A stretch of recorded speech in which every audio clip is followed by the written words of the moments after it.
welcome to another episode of God Yay or Nay. I'm here with the funny comedian Scott Belford. Scott, thanks for joining me. How you doing, buddy? Good, man. Good to be here, Noor. Oh man, I'm excited for this podcast.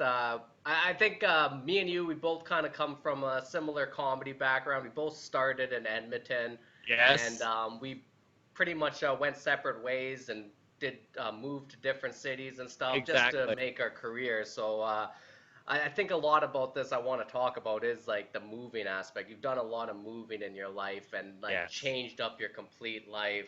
So like yeah, let's kind of stick on that topic a little bit, but let's give my audience a little bit of a bio of yourself, just a quick bio of where you from and like how you Yeah, got into comedy. absolutely. Born and raised in Grand Prairie, Alberta.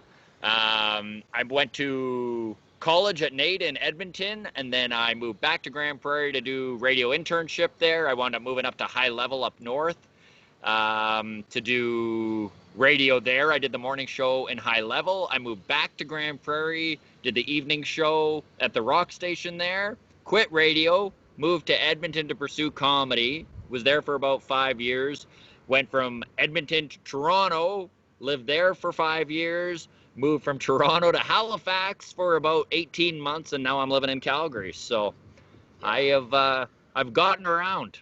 Yeah, dude, all over the place. Yeah. Yeah, and me and you both met each other in Edmonton, so that's when we were kind of like both newer comics. We're Oh, we were similar. baby comics. Yeah, That's yeah, right. we're at the similar level, so I think that's kind of why me and you kind of connected a little bit. But Absolutely. I ended up making my way down south, and then you ended up making your way down east, and like, so I was in Calgary, you were in Toronto, and Yeah. two very different scenes, and I think, yeah, I don't know, like, why were you like, why did you pick Toronto, and like, what was your whole mindset of like going there? It's interesting. At the time when I chose Toronto, I was very unsure about it. And it took me probably a year of being in Toronto for that uncertainty to even go away. Like, even after I'd made the move, I was like, was this the right move? I don't know. What pushed me towards Toronto was there were a lot of Western comics who kind of pointed me in that direction. Like guys who had done it before, Matt Dillon, Paul Meyerhog, some of the best out of Alberta went there for 4 or 5 years, put in their time in Toronto. I feel like you don't really get a lot of respect in Canadian comedy unless you go to Toronto. So that was kind of my mindset at the time. My mindset's changed a lot now. Like I'm kind of like, if you're funny, you're funny. It doesn't really matter where the hell you're living. But I really enjoyed Toronto. It was great. It was a really huge move for me. Like I was very, very nervous about it, and I know that's one of the things that we said we talk about was just like getting over that hurdle of uprooting your life and pursuing something with a move, right? And I think I wouldn't have been able to do Toronto without all the little moves. Leaving your hometown is huge. Like you're from High River, correct? Yeah, so that's south of Calgary, small town, yeah. Right. And when did you move from High River to Edmonton? I did that when I was still 17 technically. I did that to go to school at the U of A. But honestly, like the when I did that move, I think that felt like completely different than doing a move from Calgary to Toronto. Just because like going to school, you kind of like I was more excited just to get away from my parents and like get away Yeah, from just get away from like any kind of like people telling me what to do. I just wanted to be free in college and be able to party, be able to do that shit. exactly. So like it was a different feeling than going to Toronto completely uncertain of what the hell I'm doing because like Exactly. the uncertainty is the big difference. Going to school, you're like, I got 4 years of studying. Like that's how you think. Uh-huh. Going to Toronto, it's like, well, I'm going to hopefully make like hopefully I can find a place, hopefully I can get a job, hopefully I can make comedy work in a scene that doesn't know me. So I don't know, it was like completely different anxiety, right? So much uncertainty. That's the thing too, is when you're moving for college. Like I moved from Grand Prairie to Edmonton to go to NAIT and go to radio broadcasting. But so many people were doing that, right? So it kind of gave me confidence that, oh yeah, this is the move people do. They go to school, they leave the hometown. I can always come back to Grand Prairie, which I did. It was always kind of the safety net there.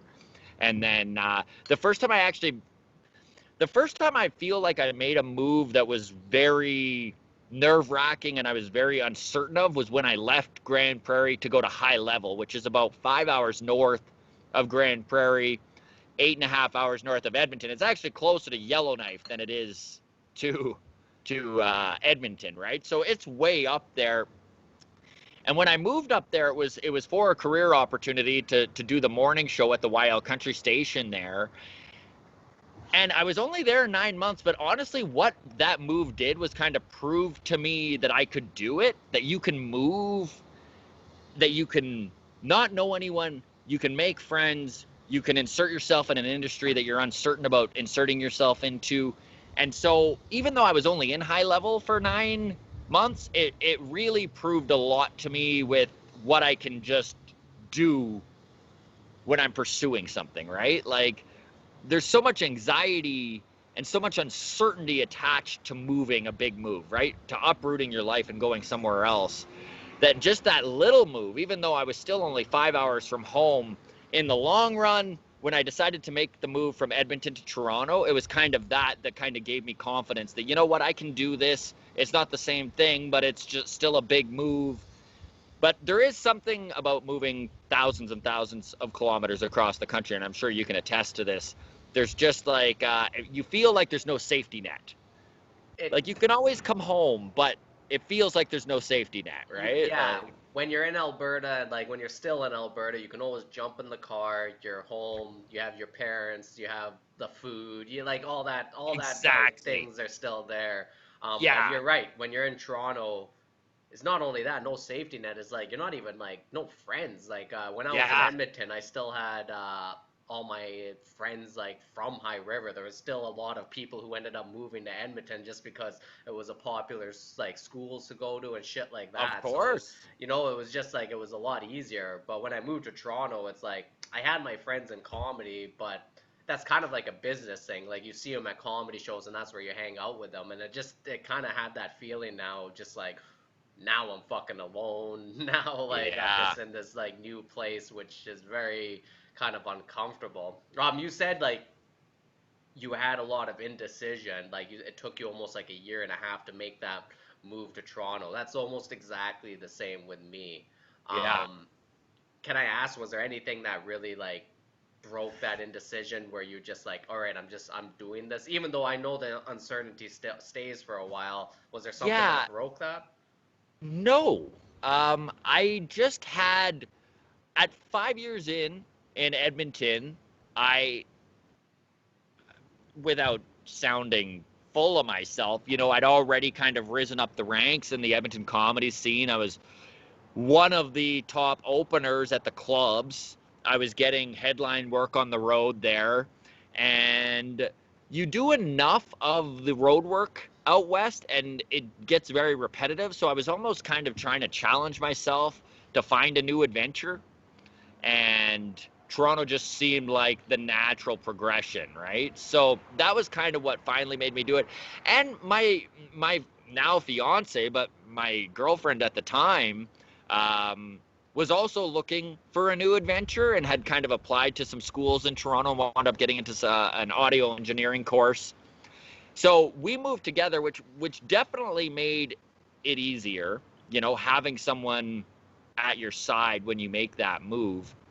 I kind of had in my head, Toronto surprised me a little bit because you mentioned it too, right? That guys tour out west, so you kind of meet headliners, you meet comics, you develop a relationship with them in that comedy setting.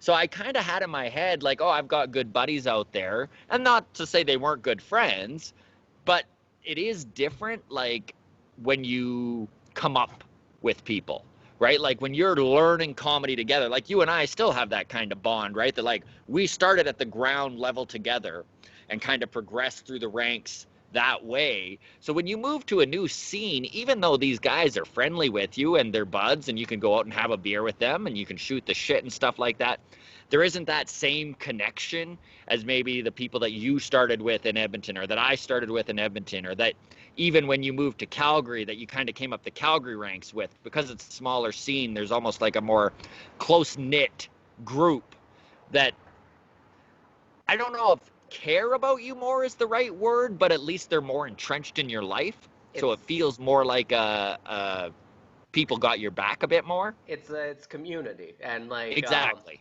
and it's true. Like you have to really put in time for community. Like and like that's anything, like whatever you're trying to get into, like whatever business or whatever kind of industry it is, like you have to insert yourself into the community and actually spend time, because you're right, that growth you have with people just from doing shit over time and like going over Yeah. hurdles together, like Hmm. it does create that bond, which it, like honestly it's helpful. Like I'll tell you, when I moved to Toronto, I did like I'll tell you, like, because I was very indecisive of moving to Toronto, and I knew I had to do it because, like you said, I needed to bring some change into my life, because Yeah. I found myself in a spot where everything was starting to get stale, especially with my creativity, and I Hmm. wasn't growing, and that started to scare the shit out of me, because then I was kind of looking at myself and I'm like, ooh, I don't feel like I'm getting better at comedy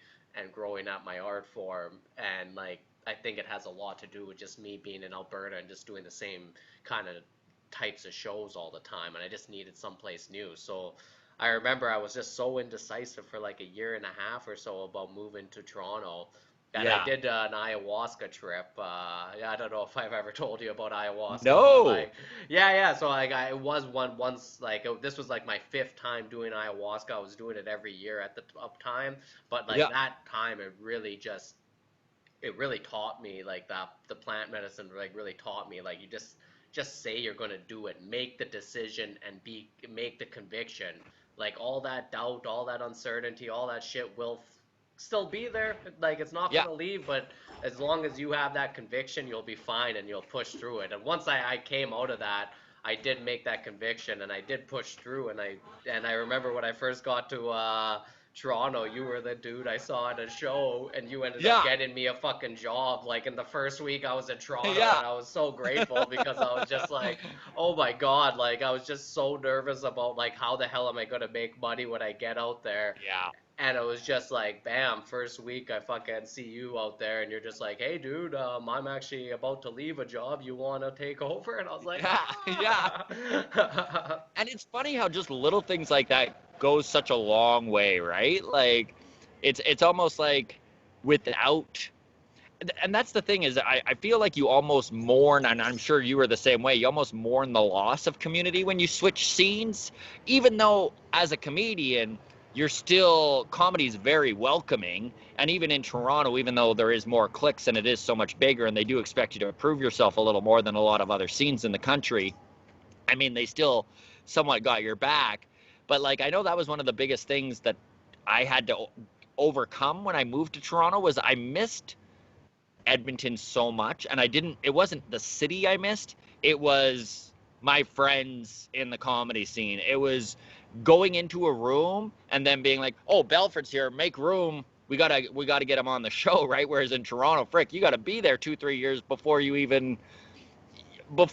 even getting that sort of respect, right? Like where you're getting that sort of leeway where they're like, oh, okay, well, Noor's here. Let's see if we can get him on. Where like for the first 18 months I was in Toronto, like people be like, oh, you're here again. Nice. Okay, well, maybe next week. Like, Yeah, like, and like the good thing about that though, and like the one reason like making these moves help you so much and help that whole idea of growth coming back, like it is because that whole thing is humbling. Like it's humbling to like go it to a is. place and have people treat you like shit again, and like starting at the bottom of the whatever the barrel is. Like Yeah. any career you're in, if you do that, if you make those kind of moves, but it is like an opportunity for such tremendous growth. Like because like that, nothing makes you question yourself like that Yeah. exact thing happening Yeah. to you. And when I moved to Toronto and had that shit, like it, like a part of it hurt. Like I went through Of bouts of like course. depression and bouts of Oh just like yeah. fucking like how you were saying, just questioning yourself. But that also like just gave me this hunger that I was missing back in Calgary. I was missing that Yes. hunger of just like wanting it. Like I was missing that. You know what I'm saying? And like Of course. and it gave me that hunger of fucking wanting it. And like I remember starting to chase it again, Yeah. and like developing some just amazing new like jokes and like just a new just finding Outlook myself a lot almost. more. Yeah, for sure. And it's funny because I know everyone is driven differently, but I find for me, like, I'm a very competitive person.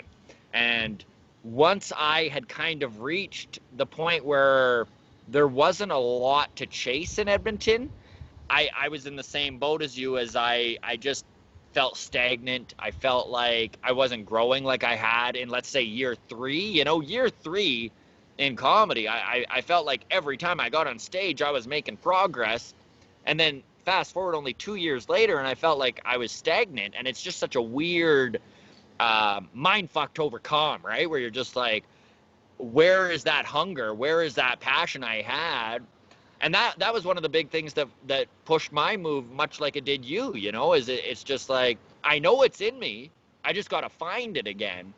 And sometimes a change in scenery is what you need to do that. So And that like that natural like hunger, that natural like wanting it, like that's something that drives creativity. Like if you want to be creative in any field, you really need to find that. And 100. Yeah. sometimes like when you're in that stagnant living and in that stagnant place, sometimes you need to make these like drastic changes because like Yeah. that is one thing that'll fucking help you find it. And it's not fun. Like it's not fucking fun. No.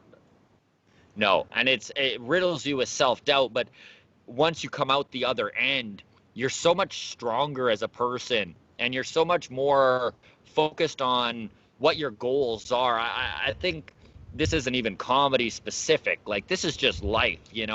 People get stagnant, and sometimes a change of scenery is all you need. I mean, we can even look at sports where you watch guys who, they had a couple really great seasons with a team, and then all of a sudden the next 2 years, you're like, what the hell happened here? Then they get traded and they find it again, right? Hmm. It's kind of chasing that fire, the thing that pushes you. It's easy to just let it extinguish because complacency is right around the corner for everyone, right? Like, comfortability is sometimes the worst thing you can possibly find yourself in. And honestly, man, like, I look at all the moves I've done, and believe me, I am so sick of moving my life thousands of kilometers across this country. Like, I'm probably in Calgary for a while anyways. But I look at my career now, and like, I've been a full-time comic for 3 years come September 1st, which is, a goal I had set out when I first started comedy. That was always something that drove me, is I really wanted to make a living at this thing that I love so much. And in Canadian comedy, and I mean, you can attest to this, right? There is no there's no infrastructure. There's no direct path. You kind of got to find your own way to pull that off. And my way was road work. And the only way I was able to get so much road work and to become a guy where all across the country I was getting called for work was because I did set up shop in Edmonton and in Calgary and in Halifax and in Toronto, and because I was on the road so much. And so I just made a lot of contacts, and um, a lot of work came from just grinding and always trying to find that fire, right? That we were talking about, just Hmm. that thing that pushes you. So It in the end, it's good, man. If people are considering a move, like, maybe that's the trick. Like, do it. yeah, maybe wait till after the pandemic, but Yes. yeah, it is interesting too. Like I'm actually hearing like a lot of my friends making some moves now during the pandemic. Like, Yeah.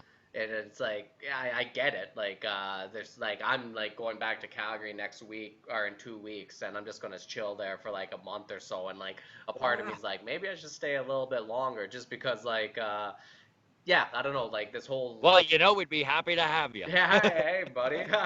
But it's true, like there's just this whole pandemic's just put like a whole weird thing on just like how like I wanted to be in Toronto just because of like it's just a live scene and like Ah, the whole idea of like what Toronto's great for, the pandemic's kind of taken that away. Like now it's just like I don't want to be around so many people, and like now it's Yeah. just like the shows and stuff aren't nearly as fun and like nearly as many as there used to be. So Yeah. like yeah, like a lot of people are making like kind of changes right now. It's kind of like I love how this like Well, it's been tough. I mean, everyone's handling it very differently, right? Like, it's interesting to watch how every comic in my group of friends has handled this so differently. Like, I know there's comics that have literally done nothing and have loved it. They've loved the break. They're like, I needed this. You know, I was mentally drained.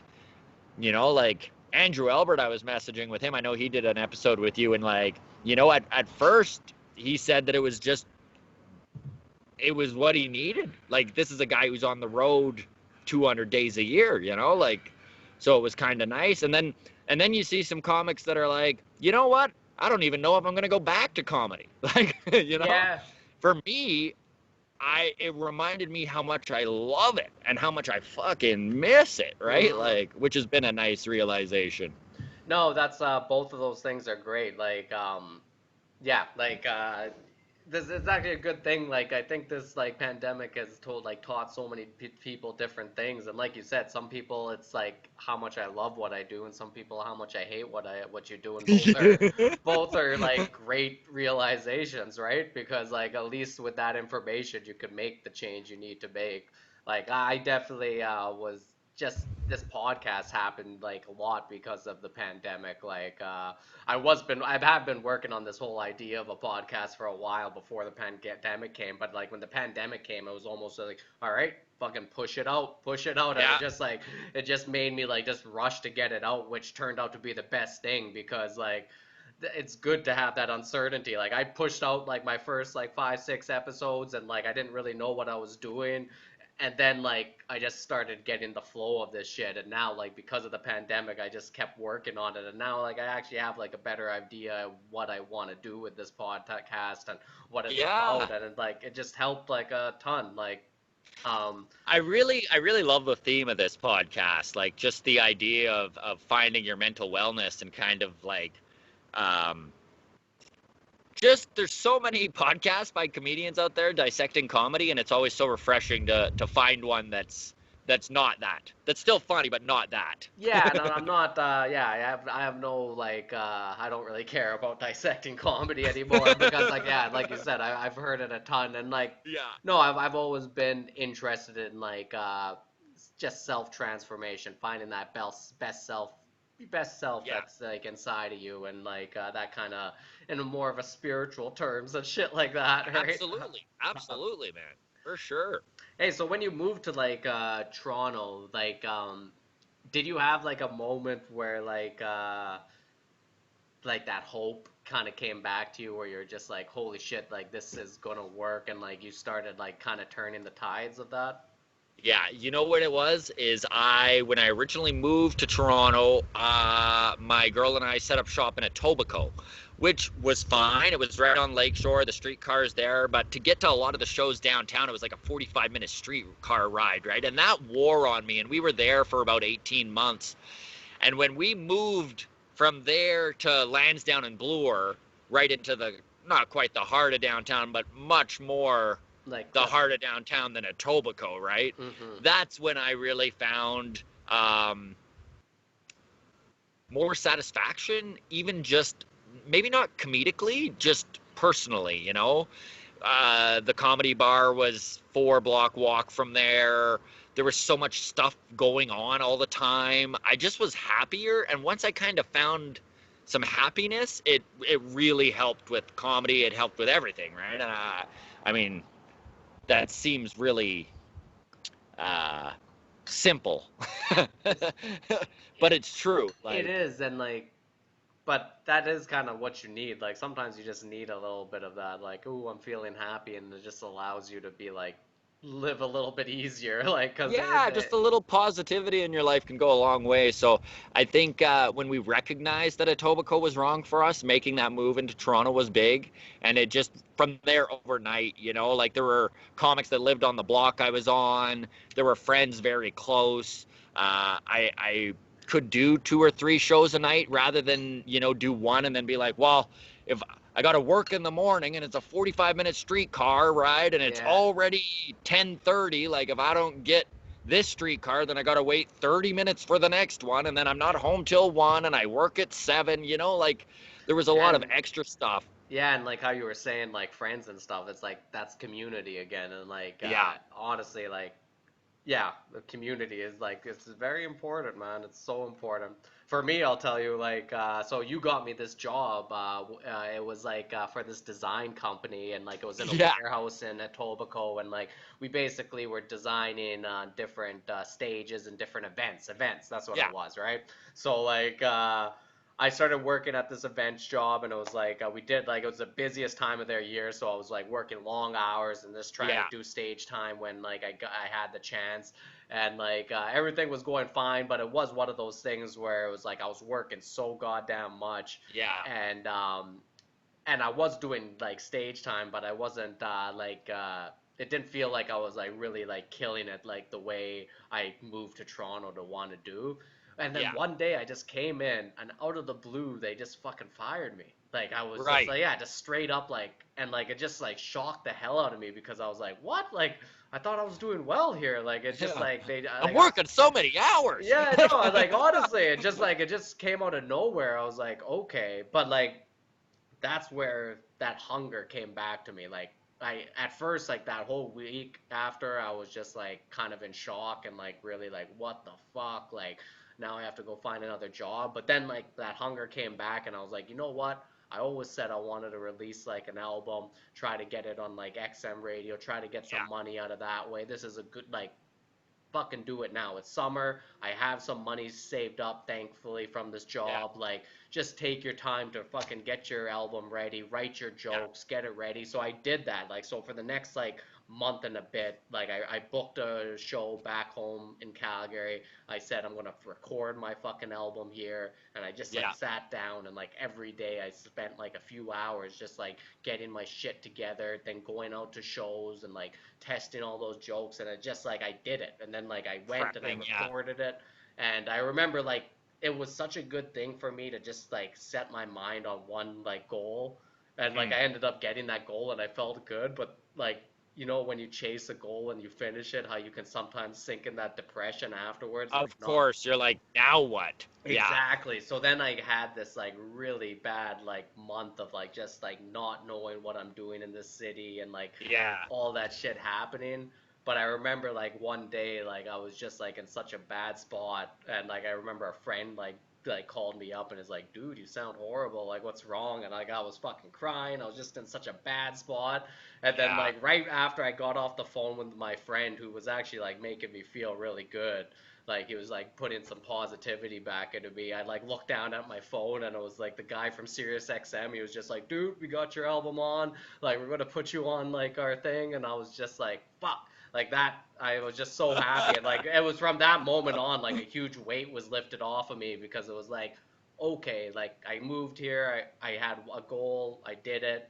Now let's move on to some next goal. Like and like the confidence came to me. Like you were saying, Yeah. like you moved to a high level, you got some confidence to like move Yeah. on to something else and like do it. Like yeah, man, Yeah. that thing fucking like changed me and made me go like, all right, I think I can do it in this city now. And that's one of the things that I think a lot of comedians need to find later in their career is how to prioritize goals. That was one thing that I watched so many young comics kind of flail for a bit, where you're just like, well, what are you trying to accomplish? And they don't even know. Like I was the same way. Frick, I didn't know what I wanted to accomplish, right? Even that, it felt that question felt the same as a boss asking you, where do you see yourself in 5 years? But seriously, where do you see yourself in 5 years? Like if you don't think about that, if you're not constantly reevaluating where you want to be comedically, then it's so easy to wind up like we were talking earlier. You're just stagnant. You start to lose the joy of it and the lust for pursuing it. Hmm. So I think I totally understand and totally empathize with the whole you accomplished your album and then there's like this big letdown kind of, where you're just like, And it's how long you let yourself wallow before you're like, okay, we need a new goal. Let's go. Like let's figure out where we're going and what we're doing. So Yeah, yeah, yeah, man. and that's a good point too. How you said like what you're gonna do in 5 years or something like that. Like you really have to like actually like write about it and like think about it. Like what the fuck do you want? Like ask Yeah. yourself like what do you want? And like that's a question a lot of us don't like ask ourselves. But when you really do start asking yourself that like regularly and really start like understanding what you want, and you can start like actually pushing yourself into that direction, which I didn't start doing until I moved here. Like Yeah. I remember I used to start like journaling about it, like did a couple like journaling classes on it, like where it really did like ask you specifically like what you want, and like you actually started writing about different aspects of your life, and like it really helped me like carve out like more of a plan. And it's something that just kept molding, like that eventually led to where I am now, right?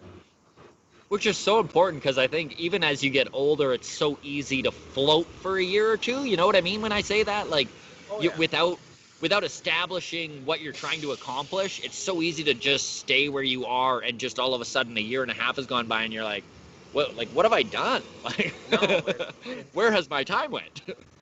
that's like, and that's pretty much my last couple of years in Calgary was just me floating for a few Yeah, years, and it's not it's not a fun it's not a it's not fun a thing to fun do. feeling. Yeah, No. because that's like the thing where people always say like are you gonna go like doing nothing, like that has consequences, like it really Yes. does have consequences like in your life. You can like a lot of times it doesn't feel like it because people say like, oh, I'm gonna do something, and it's like, okay, you can do something, and then your anxiety kicks in, your doubts kick in, they start Yeah. saying like, okay, you're gonna do this, but what if this happens, and like all that shit starts like screaming in your head. But like at the end of the day, look at the other thing. You can do nothing, and that Yeah. nothing will have consequences. That Even consequences suck. even if the consequences are as low stakes as dealing with, like, once you do kind of figure it out, the guilt you feel for the wasted time, right? Like when I kind of figured it out in Toronto too, and looking back at the last 2 years in Edmonton, and I was just like, what the fuck was I doing? You know, like, which is such a brutal feeling of guilt that you need to kind of overcome and forgive yourself for and all that sort of stuff. But that you're just kind of providing that one extra obstacle that your mind has to overcome, which is like your laziness or your lack of direction or whatever it is, right? So Hmm. then you got to kind of reconcile that. So on top of like wasting a year, then you also have to like overcome the fact that you wasted a year. So Ha ha ha ha ha. And yeah, that probably will take a year to overcome that fact too. yeah. Son of a bitch. Yeah. Nah, man. Like what you want. I think for everybody who's listening, like it's like really it's a good question to ask yourself, and like ask it constantly. Like I Yeah. think I don't know, are you into like kind of like self-help books or self-development kind of guys or shit like that? I'm not. It's not that I have any opposition to it or anything like that. It's never been. I know I read a few books. Um, Frick, it would have been half a decade ago now, and they were really good for me at the time. I should probably revisit. Like I really enjoyed Malcolm Gladwell's great. Like a couple of his books were like one of those ones where I was like, oh, that's why my brain's doing this, and I should do this or whatever, right? Hmm. But no, it's not something that I search out. Maybe I should. I don't know. It's like I do like it. Like I don't I was on that train when I first moved to Toronto where I was just searching for so much. So like I did find like a few self-help people like Tony Robbins, I think being like the Yeah. best at it, and like just like guys who really that's the point they really drive home though, is like pretty much like knowing what you want and keeping that at the center of your head constantly, just because like your mind works that way. Like if you have something that like this is what you want and you're constantly looking at it, your mind will like give you the answers of how to get there. Like that's why they say like start with the vision first. Like what's your vision of what Yeah. life you want to be? Like if you start with that first, like your mind will find the way to get there, kind of thing, right? Hmm. Definitely. Hmm. All right, man. Like, let me ask you the big question of the podcast. So, Scott Belford, God yay or nay? It's funny, man, because like I was in my 20s, I was staunchly an atheist. Like I would argue. I was one of those atheists, one of those annoying ones, right? That just couldn't wait to tell you how there's nothing. Uh, and as I get older, like here's the thing too, is like, I like hallucinogens. I've done acid and mushrooms, and fuck, man, there's more there. Like there's something, like there's a connectiveness amongst all of us and with the earth and stuff like that. And so I guess I'd say maybe. Uh, like I don't know. I I guess it's just Nah, I don't know. I hope there is. Is that an answer? I hey, kind of hope there is, like I like the idea of it not all being over when this is over, but I also feel like that's kind of a selfish view, like am I just saying that because I'm scared to die? Yeah, a little bit. So I don't know. I hope so. yeah, yeah. No, I can understand that. Like, I like how you said it's kind of like a selfish view. Like, I'm kind of inventing this god just to make me feel better, right? So that I can carry on. Yeah. Maybe I wouldn't mind some virgins in heaven. That would be pretty nice. It's true though. The one thing though, like that whole like how you say you tried like hallucinogens and stuff like that, and like that you do feel that connectiveness to everything. So like that is kind of like a little bit of a spirituality kind of aspect that I really do see cultures kind of developing now. Like it's coming into mainstream culture where people are Yes. starting to kind of talk about this other idea of like what spirituality can be. Like that's why like I'm not a kind of guy who believes in that kind of God or like heaven or shit like Hmm. that, but I do really believe in this kind of connectiveness.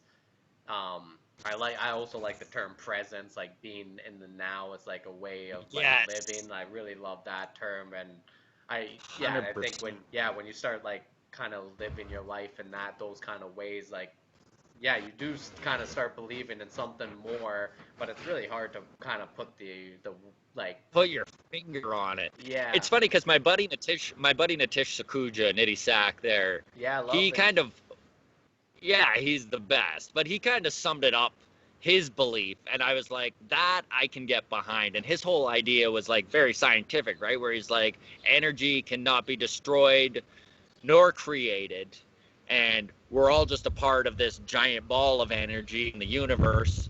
And yeah, when I die, my energy doesn't go anywhere. Like I'm still here, but not as this. Like I'm just, it's like my energy's back into the ball of it, right? I'm no Hmm. longer this like human walking talking thing of energy. Now it's just like it's back into the earth or whatever. And I was like, okay, I can get behind that. That's cool. Yeah, fucking how high was the tish when he said that shit? How high is the Tish all the time? uh, so like, do you have any kind of like spiritual practices at all? Like, do you meditate at all, or have any kind of stuff that like kind of centers you a little bit? I got into meditation 3 or 4 years ago for a little while. I know that again, Andrew Albert showed me how to do it. My buddy Jason Cooper does it from time to time. I did find it helps, and it does quiet the mind. I don't do it regularly. I probably should do it more. It's such an easy thing. I mean, when it comes to mental health, it's such an easy thing to let fall to the wayside. Not that it should be. It's probably the most important thing in a human's life is looking after one's mental health and your sense of being, but it is easy to just ignore it and kind of push through whatever it is you're dealing with. But yeah, like I when I was meditating, I enjoyed it. I saw the benefit of it. I Not really though, like I don't really have any rituals or stuff that I do to pursue my spirituality or whatever it is, right? So Hmm. I wonder if like so short answer, no. yeah, yeah. I wonder if like comedies are like a little bit of that for you, because Oh, it is big for most time. of us, right? Like Yeah. it does quiet our minds. Like when you get up on stage and then you're killing it. It quiets the mind and it like helps you get into that flow state, helps you feel present, and Yeah. like so how you been like handling then the last like the pandemic with like not getting on stage and like It even was like rough. because It you was.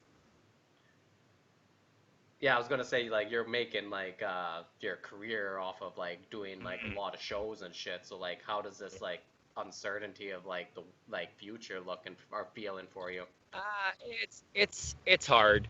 Um, I find it even harder because everyone's kind of dealing with this uncertainty, So it's not even like I can just lean my hat on that and be like, oh, things are so uncertain for me. It's like, fuck off, Scott. It's uncertain for everybody, right? Like, Mm-hmm. I was having a career year too. Like, I was making enough money in January and February and March that, like, by the end of the year, if I kind of stayed on par with that, that I was like a legit career type of thing. Like, we don't need to get into numbers, but like, it's not that typical scrounge by on 2,000 a month type of thing. It was like, actually, you know I could pay my mortgage and everything. I had extra money. I was putting money into savings. I felt like a real adult with a real human job, which is so hard to do as a comedian, An right? adult. Look at this asshole. All Right. right, bragging a little bit. And then I don't know. So it was really depressing to watch 10K in bookings just go down the hole in between the middle of March to the middle of May, and just be like, son of a bitch, like. And then to get shit from some of my conservative family and stuff like that about being on CERB and how I should just go get a job. And I'm like, well, what the hell? Like, you weld, you take the summers off lots of times, Like, Yeah, yeah. No kidding. I don't know. So Yeah. I don't know. It's fine. It's day by day, right? And it does get frustrating because one of the things that I did is every morning I'd get up and I'd spend 2 or 3 hours sending out emails, making phone calls, booking myself. Like, I always kind of went the independent route.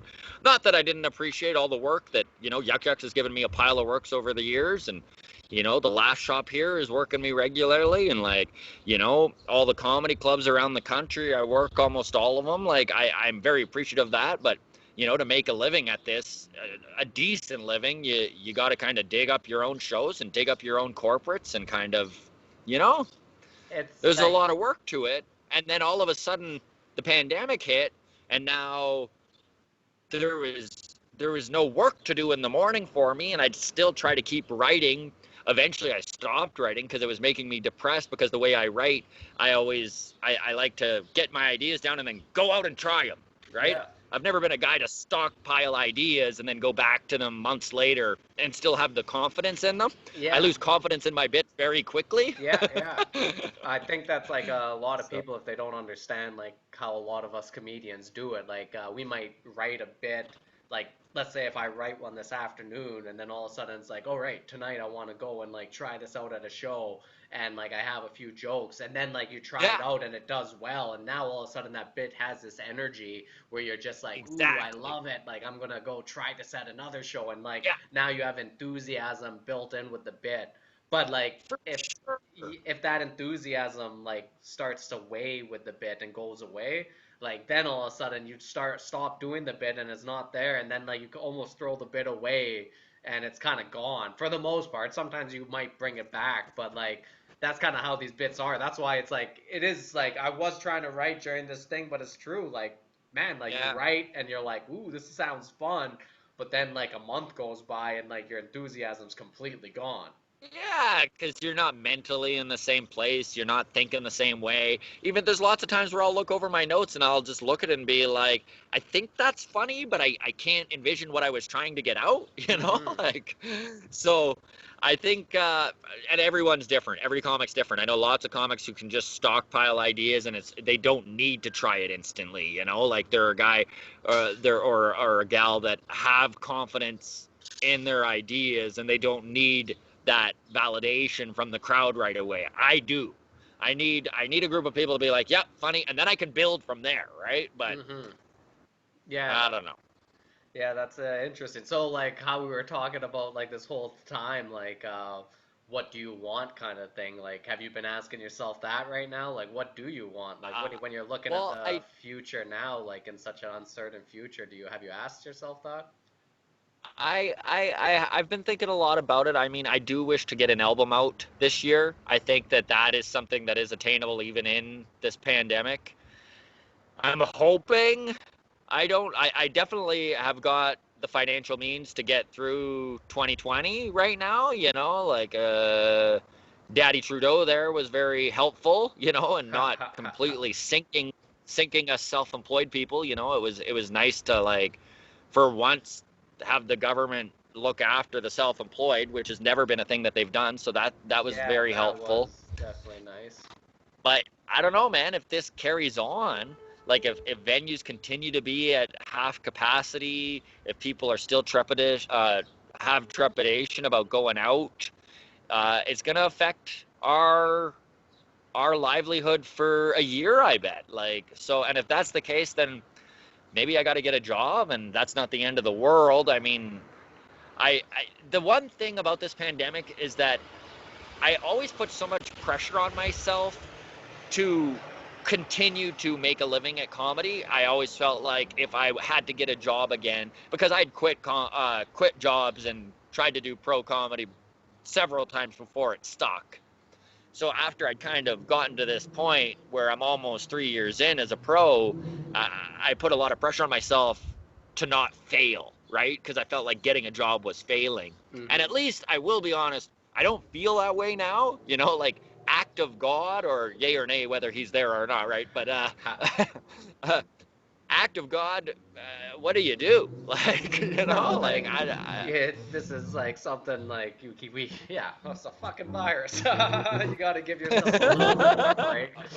a little bit of a break, yeah, But for you're sure. still like, it still hasn't like affected your whole idea of like you wanting to be a comedian as like your main No, goal in your life, in eh? fact, if anything, if anything, it's kind of reconfirmed how much I do love comedy and how much it does add to my mental well-being, to my um, joy, you know, to being present. As you said, there is something about there's no more.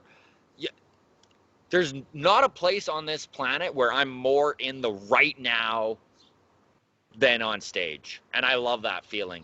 And it's funny, until you really brought it up, like I hadn't really been able to pinpoint exactly what it is that I loved so much about just being on stage. And it is, it's being present, it's being in the now.